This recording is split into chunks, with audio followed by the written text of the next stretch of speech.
अस्सलाम वालेकुम व्यूवर्स। आज जो हम टॉपिक डिस्कस करने वाले हैं वो है हाइड्रोथर्मल विंड्स। यानी हाइड्रोथर्मल विंड्स क्या हैं और इनका ओशंस के अंदर क्या अमल दखल है। तो आइए स्टार्ट करते हैं कि भी हाइड्रोथर्मल विंड्स हैं क्या। टॉपिक को स्टार्ट करने से पहले हम सबसे पहले उसके बैकग्राउंड बायोलॉजी की बात कर लेते हैं कि भी 1977 से पहले बायोलॉजिस्ट ये समझते थे कि भी जिस जगह सनलाइट सपोर्ट नहीं करती फूड चेन्स को, वहाँ पर जो ऑर्गेनिज़म वगैरह हैं वो अपनी खुराक कैसे लेते हैं। अब जैसे सी ओशंस के अंदर है, सूरज की रोशनी नहीं पहुँच सकती और उधर जो ऑर्गेनिज़म वगैरह पाए जाते हैं वो अपनी खुराक कैसे लेंगे। वो अपनी खुराक इस तरह से लेंगे, जो सरफेस वाटर के ऊपर जो डाइब्रेस फूड मटेरियल्स होता है वो नीचे की तरफ गिरता है। जैसे वो नीचे की तरफ पानी की डीप जाता है, डीप में जो ऑर्गेनिज़म वगैरह पाए जाते हैं वो उसी डाइब्रेस फूड मटेरियल्स को क्या करते हैं, यूज़ करते हैं और उसी से अपनी खुराक और एनर्जी की जो ज़रूरत वगैरह होती है वो पूरी करते हैं। बैकग्राउंड बायोलॉजी के बाद बैकग्राउंड जियोलॉजी की बात करते हैं। इसमें क्या है कि भाई जियोलॉजिस्ट पहले से जानते हैं कि भाई जो कोल्ड वाटर होता है वो ओशंस फ्लोर के ऊपर जो क्रैक्स होंगी उसकी मदद से वो नीचे चला जाता है। जब वो क्रैक्स की मदद से नीचे जाएगा, नीचे जो मैग्मा टाइप मटेरियल्स होता है वो उसी पानी को क्या करता है, हीटेड करता है। यानी कोल्ड वाटर था तो उसको उसने क्या करना है, हॉट वाटर के अंदर कन्वर्ट कर देना है। जैसे ही वो हॉट वाटर के अंदर कन्वर्ट होगा, साथ वाली जो क्रस्ट मौजूद होंगी उनके अंदर जो मिनरल्स होंगे वो उसी हॉट वाटर के अंदर क्या होंगे, स्टोर हो जाएंगे। इस तरह पानी क्या होगा, अब पहले कोल्ड वाटर था, अब पानी के अंदर दो चीज़ें होंगी, एक तो वो कोल्ड से हॉट में कन्वर्ट हो जाएगा और दूसरा उसके साथ साथ उसके अंदर मिनरल्स भी शामिल हो चुके होंगे। अब यही जो कोल्ड वाटर हॉट वाटर और मिनरल्स वाला, यानी मिनरल्स जिसके अंदर दोनों का प्रेसिपिटेट बना है, अब ये दोबारा से क्या होगा, सी फ्लोर की तरफ आ जाएगा। इसी बात को टेस्ट करने के लिए बायोलॉजिस्ट ने क्या किया, एक हाइपोथेसिस बनाया। उस हाइपोथेसिस के अंदर क्या किया उन्होंने एक रिमोट कंट्रोल इक्विपमेंट भेजा विंड्स, यानी किसको देखने के लिए, विंड्स को देखने के लिए। और वो भेजा किधर, उस जगह पर जहाँ ओशनिक प्लेट्स एक दूसरे को पुल अवे कर रही होती हैं। और ये ओशनिक प्लेट्स एक दूसरे को किस जगह पर धकेल रही होती हैं, वो होती है, वो जगह है गैलापागोस रिफ्ट। यानी गैलापागोस रिफ्ट क्या है, एक ऐसा रीजन होता है जो कॉकस और नाज़का प्लेट्स के दरमियान पाया जाता है। अब जैसे उन्होंने रिमोट कंट्रोल इक्विपमेंट भेजा, उन्होंने टेम्परेचर के अंदर क्या किया, सेंस किया। उन्होंने कहा जैसे जैसे डीप चले जाएं तो टेम्परेचर के अंदर क्या आ जाता है, लिटिल सा चेंज आता रहता है। और वो चेंज कितना होगा, 35.6 डिग्री फ़ारेनहाइट। अब जैसे ही उन्होंने इक्विपमेंट भेजा, इक्विपमेंट भेजने के बाद आखिरकार उन्होंने विंड को क्या कर लिया, फाइंड आउट किया वो किस तरह। वो जो उन्होंने टेम्परेचर सेंसिटिव इक्विपमेंट भेजा था वो वापस आया। वापस आने के बाद उन्होंने क्या किया, अब दोबारा उन्होंने टेम्परेचर सेंसिटिव इक्विपमेंट नहीं भेजा, बल्कि उस जगह उसी की यानी जगह पर उन्होंने क्या किया, कैमरे को सेंड किया, भेजा। कैमरे को जैसे उन्होंने सेंड किया तो कैमरे ने एक अजीब चीज़ यानी कैप्चर की। और वो चीज़ थी क्या, जैसे डायग्राम में दिखाई दे रहा है। उन्होंने क्या किया, उस कैमरे ने बहुत ज़्यादा शेल्स को क्या किया, शेल्स वगैरह की पिक्चर्स ली, यानी हीप्स ऑफ क्लेम शेल्स। और वो शेल्स किसके थे, क्लेम शेल्स के थे। अब इस सारे हाइपोथेसिस के बाद एंड में जो रिज़ल्ट आया वो ये आया कि, यानी रिएक्शंस क्या आया, बायोलॉजिस्ट का रिएक्शंस ये आया कि भाई वो इस चीज़ को देखकर बहुत ज़्यादा हैरान हो गए। और वो हैरान इसलिए हुए कि भाई उन्होंने कहा कि भाई ये इधर जो ऑर्गेनिज़म वगैरह पाए जाते हैं, यानी हीप ऑफ सेल्स जो थे, क्लैम शेल्स थे, यानी क्लैम शेल्स के बहुत ज़्यादा जो ढेर वगैरह पाए जाते थे, वो अपनी खुराक को कैसे हासिल करते हैं, यानी किस चीज़ को खाते हैं। और आया कि ये जो डीप सी के अंदर जो ऑर्गेनिज़म वगैरह पाए जाते हैं उनसे रिलेट करते हैं या नहीं करते। अगर करते हैं तो क्या बायोलॉजिस्ट इस चीज़ को पहले से जानते हैं। अब उसके बाद उन्होंने क्या किया, उन सारे सवालों के बाद उन्होंने क्या किया कि भाई उन्होंने कहा कि भाई जो विंड्स के अंदर जो जानदार वगैरह पाए जाते हैं वो दूसरे जानदारों से क्या हैं, बहुत ही डिफरेंट हैं। इसलिए डिफरेंट होने की वजह से जो डीप सी के अंदर एक न्यू दौर यानी बायोलॉजी और इकोलॉजी के रिलेटेड एक नया दौर शुरू हो गया। उसकी रीज़न क्या थी कि भी उसकी रीज़न ये थी, विंड्स के अंदर जो जानदार थे वो टोटली तौर पर डिफरेंट से जो जानदार डीप सी के अंदर पाए जाते हैं उससे टोटली डिफरेंट थे। इसलिए डीप एक नया दौर शुरू हो गया बायोलॉजी और इकोलॉजी के रिलेटेड। अब हम आ जाते हैं अपने असल टॉपिक की तरफ, यानी व्हाट इज़ हाइड्रोथर्मल विंड्स। पहले से पता है इसमें क्या होगा कि भाई सी वाटर है वो क्रैक्स की मदद से नीचे जाएगा। जैसे ही नीचे जाएगा ये हीटेड अप होगा 180 डिग्री सेंटीग्रेड पर।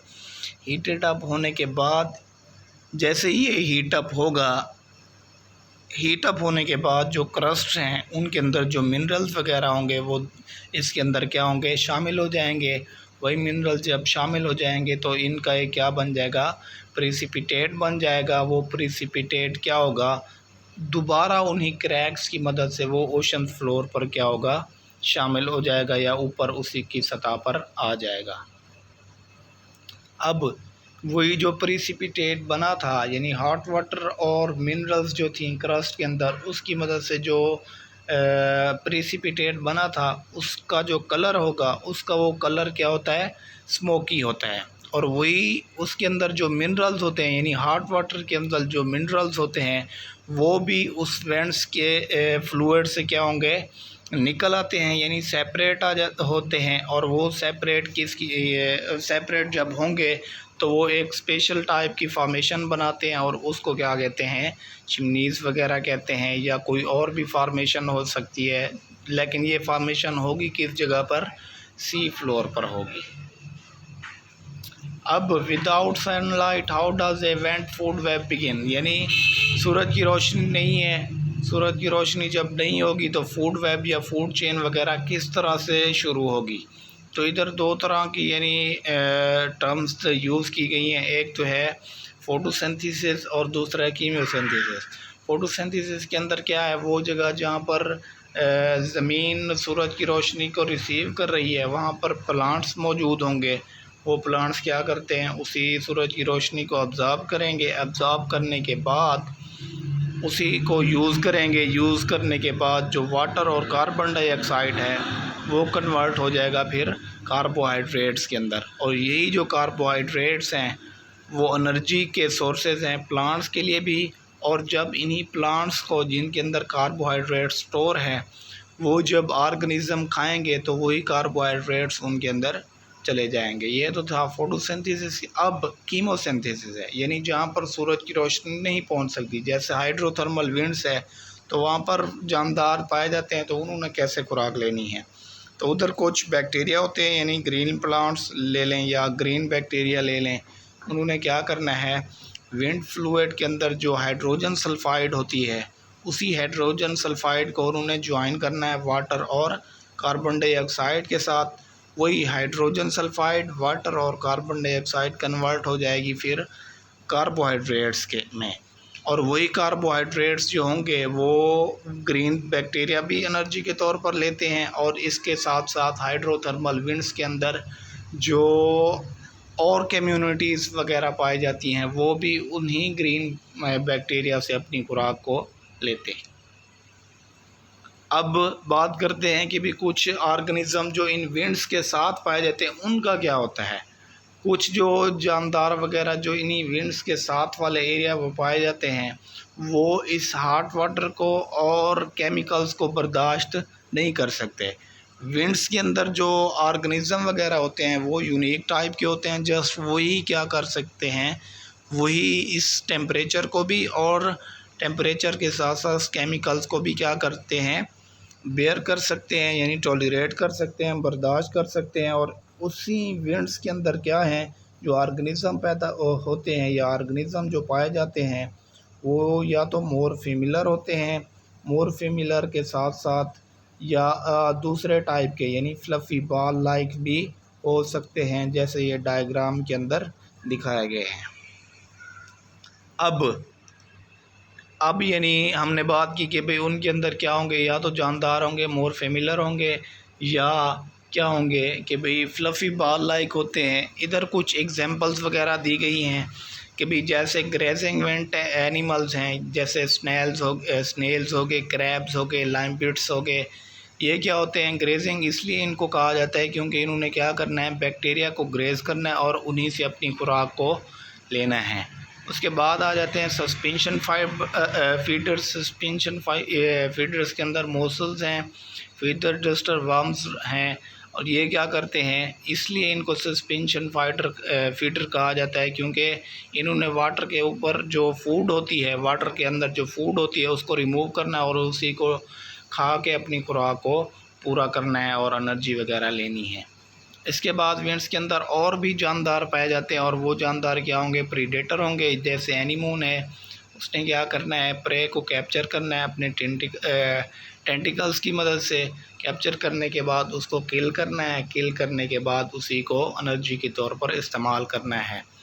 इसके बाद हैं स्कवेंजर्स आ जाते हैं। कुछ स्कवेंजर्स किन्हें कहते हैं, यानी ऐसे जानदार होते हैं जो अपनी खुराक या तो लिविंग ऑर्गेनिज्म से लेंगे या डेड ऑर्गेनिज्म से लेंगे। और वो स्क्वेंजर जो वेंट्स के अंदर पाए जाते हैं वो क्रैब्स भी होते हैं और ब्राइटल स्टार्स लाइक भी होते हैं। अब है कि भाई हाउ आर वेंट्स पॉपुलेटेड, यानी वेंट्स जो होती हैं वो कैसे पॉपुलेटेड होती हैं।